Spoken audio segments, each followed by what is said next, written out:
I would like to request our ADG, Surabhi ji, and our other eminent speakers to come on the stage. Please join the stage.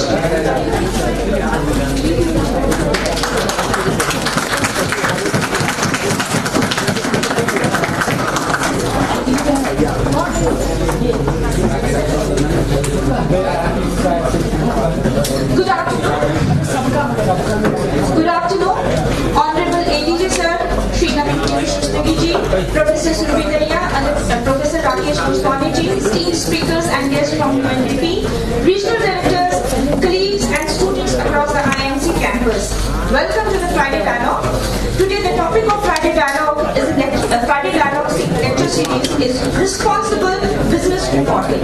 Today's event is a joint effort of Business and Human Rights Asia, UNDP and IMC. Friday Dialogue is an initiative of Honorable DG Professor Sanjay Dwivedi ji, explore new topics or issues which are often not being taught in traditional classroom teaching. Therefore, we all are gathered here to witness yet another interesting lecture on responsible business reporting. To start this program, I would like to request ADG Sri Dinesh Rushtagi ji to facilitate our guest.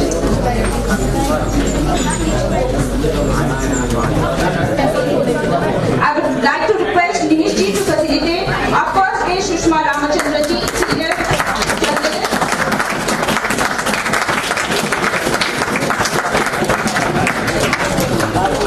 Ms. Nusrat Khan ji, business and human rights specialist.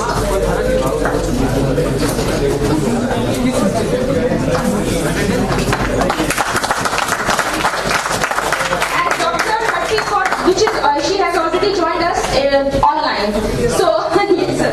Now, we have another facilitation program. Now, I would like to request Nusrat ji to please facilitate our ADG, Shri Dinesh Rushtagi ji. Yes.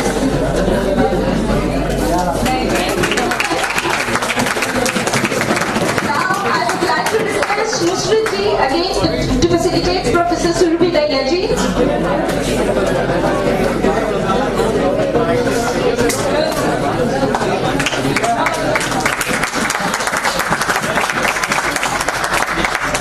Thank you so much for. Now I would like to call Nusrat ji to give introduction of this particular topic. But before that, I would like to give a brief introduction of Ms. Khan. Ms. Khan is a lawyer by training with a master's degree in public, international and human rights law. She worked on UNDP's Access to Justice program and consulted the Ministry of Law and Justice of India as a senior legal consultant on legal literacy and empowerment initiatives. Nusrat has also worked as a human rights researcher with Amnesty International and legal training with the UN International Tribunal for Rwanda. Nusrat is interested in the translation of human rights research and advocacy into legal frameworks. Welcome, Nusrat.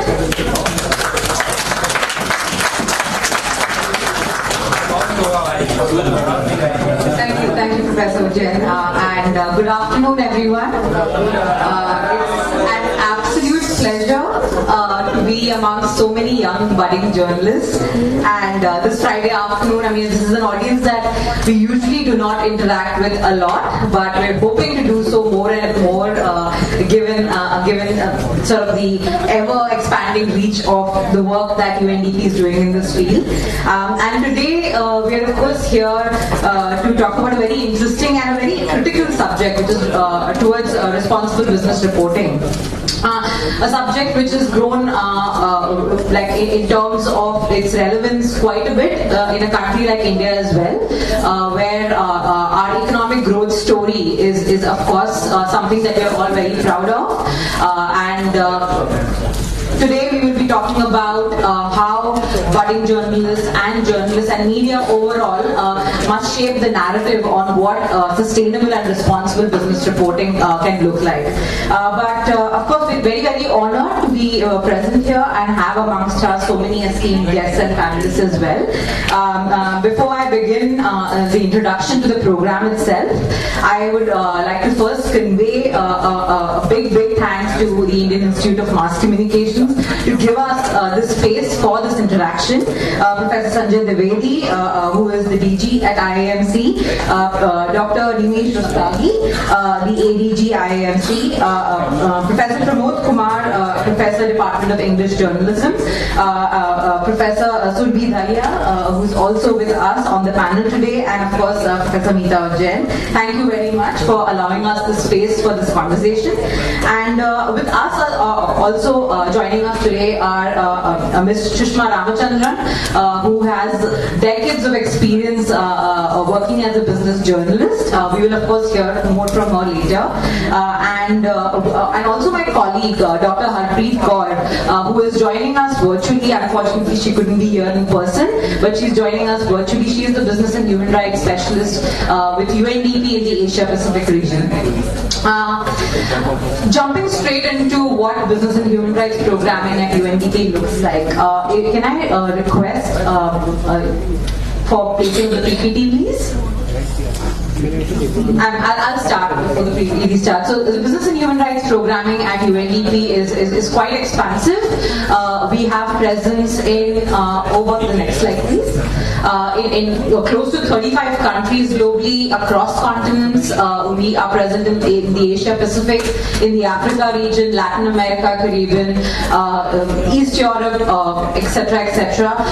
So given the expanse, you will understand that this is a subject which is emerging as one of the most important and relevant pieces of work globally, and sort of sits at the intersection of how business and governments and other stakeholders interact with each other for economic activity.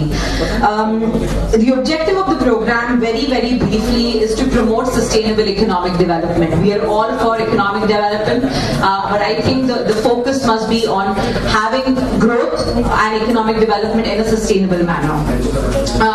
We all know that business activities impact millions of people across the world.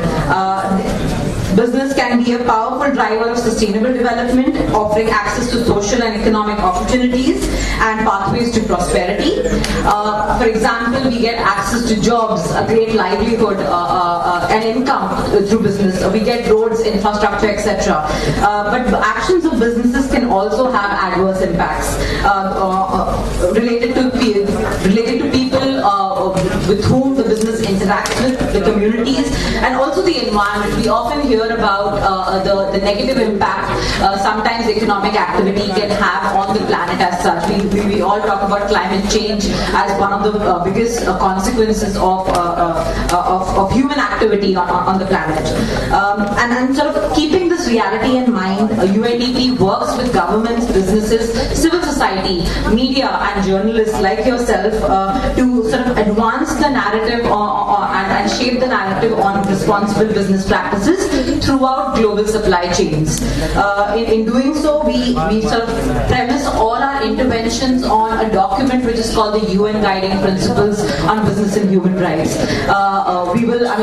You can see QR codes on the walls at the sides, and that will lead you to resources, including the UN Guiding Principles on Business and Human Rights. Please feel free to download that at a later stage.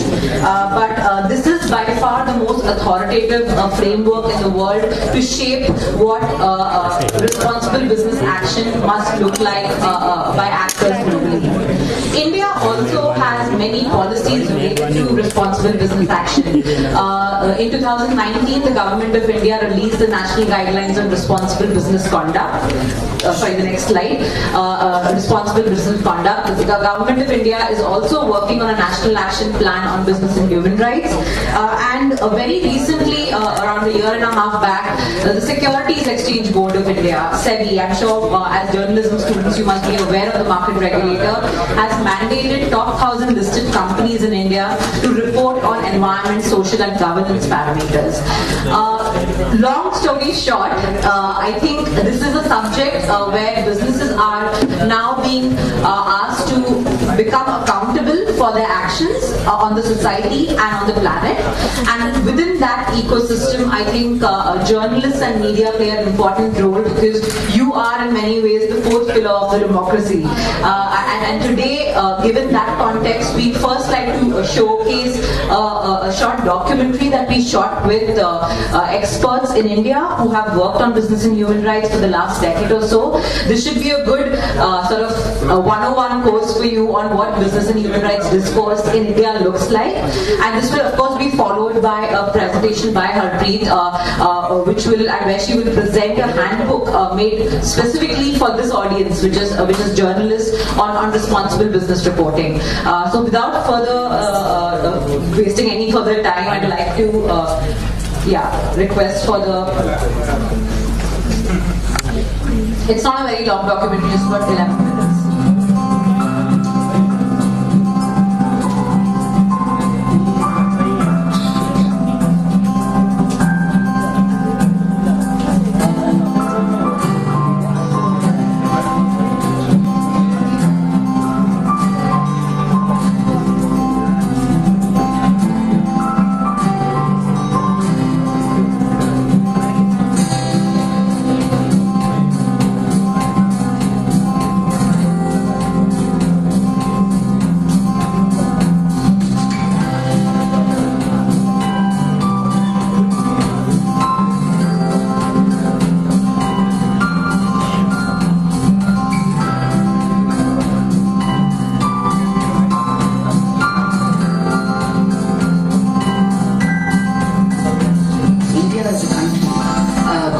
Significantly to the drafting process of the UN Declaration on Human Rights in 1948. Who better than a country that was colonized to understand how important rights were for its citizens? Our constitution is possibly one of the most progressive constitutions, which ensures that rights are fundamental to each one of us as citizens. Given this kind of a canvas, the idea of bringing in business into the realm of human rights is not so difficult conceptually. The introduction of the human rights terminology goes to the key and the core issues that India will have to grapple with if it wishes to see the benefits of globalization, economic growth, not trickle down to the poor, but empower the poor.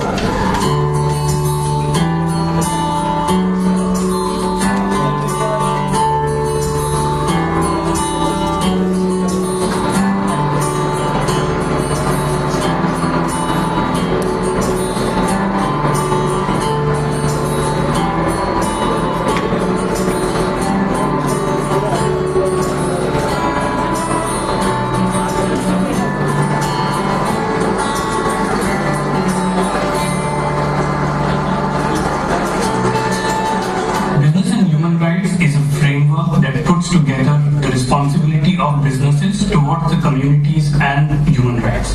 It started with the UN Guiding Principles, which was started in 2011. It puts a three-pillar framework which looks at responsibility of the government to respect human rights, responsibility of the private sector to support and contribute towards human rights, and then looking at access to remedy of people whose rights have been violated.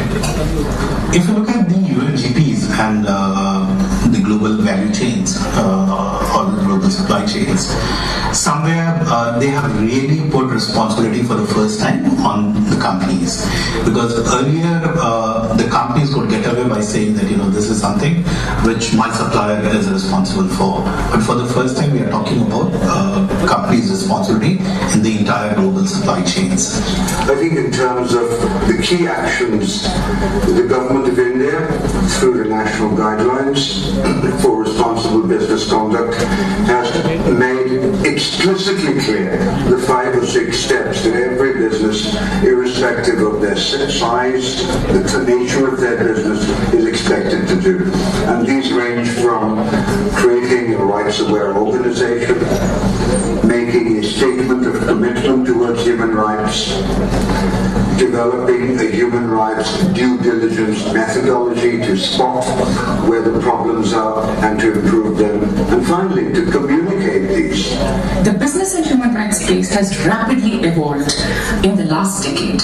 We are seeing the move from soft law to hard law in a number of countries. countries with human rights due diligence requirements. We are seeing corporate responsibility for its ESG impact. We are seeing responsibility go deeper in the supply chain. Corporate benchmarking becoming more and more granular, spurred by investor interest, and also the growing importance of business and human rights in international trade and investment.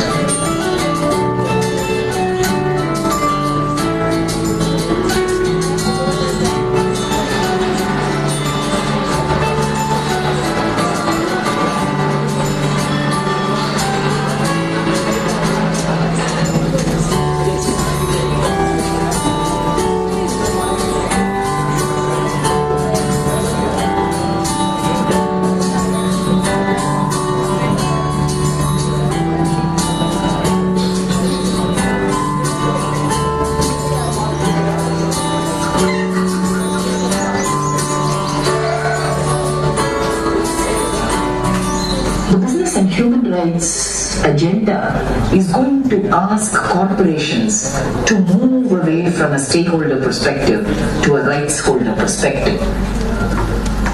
So, clearly, marginalized communities, vulnerable communities, tribal communities, landless, these are the people who will be quite significantly impacted, both from an environment perspective as well as from infrastructure and land.